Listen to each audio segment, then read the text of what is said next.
Dumako naman po tayo sa ating weather update. Hatid pa rin ang nag-iisang weather dito na laging may panahon para sa'yo. Tito Alvin, gaano ba kainit today?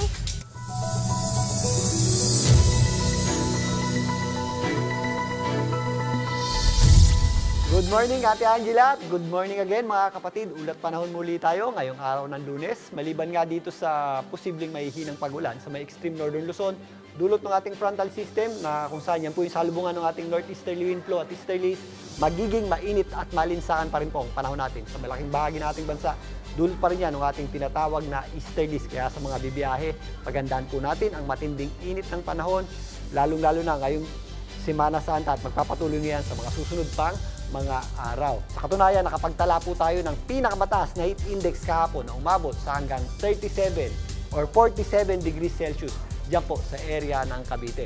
Naglaro naman yan sa 44 degrees Celsius dyan po sa may area ng Pasay, kasama na po dyan ng Baler, maging dito sa may area ng Mindoro. At kung mapapansin nyo, mas dumadami na po yung ating mga kulay pula na areas na kung saan yan po yung mga areas na may matataas na heat index o may init na lugar. Ngayong araw na ito, posibleng umabot sa hanggang 44 degrees Celsius yung ating heat index dyan po sa may Pasay City. Kung nasan si Tito Mondi sa may PITX, kaya Tito Mondi, uminom po tayo ng tubig dyan at pagbaunin natin ng tubig yung ating mga pasahero. Maglalaro naman sa hanggang 44 degrees Celsius. Again, yung ating heat index dito po sa area ng Isabela, kasama na po dyan ng Cavite, maging dito sa ilang bahagi ng Central Luzon. Hanggang 43 degrees Celsius naman ang ating inaasahang heat index sa may area ng Dagupan, Tuguegarao, kasama na po dyan ng Subic. Napakainit din po sa may area ng Cebu na posibleng pumalo sa hanggang 39 degrees Celsius yung ating heat index at papalo naman sa hanggang 40 degrees Celsius yung ating heat index dyan po sa may Davao.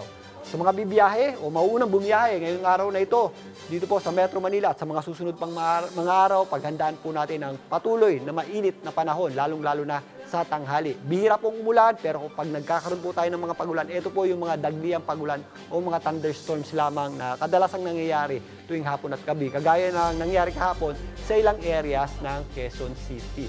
Dito naman sa Cebu, magiging maliwalas pong panahon natin in the next 2 to 3 days. Kaya sa mga bibiyahe, magdala po tayo ng payong dahil pwede po yung panangga sa matinding init ng araw sa tanghali at pagsapit ng hapon, pwede rin po yan magamit sa mga posibleng isolated na mga pagulan na kadalasang nangyayari tuwing hapon at gabi. Thunderstorms naman ang ating paghahandaan dito po sa ilang areas ng Davao na kung saan mas mataas po ang tsansa niyan bukas dahil sa pagbabalik ng ating intertropical convergence zone. Pero pag wala naman po tayong pagulan, magiging mainit ang panahon pa rin natin, lalong-lalo na sa tanghali. Kaya paghandaan pa rin po natin yan. At yan po muna ang ating lagay ng panahon. Muli, ito po ang inyong Weather Tito Alvin na laging may panahon para sa iyo.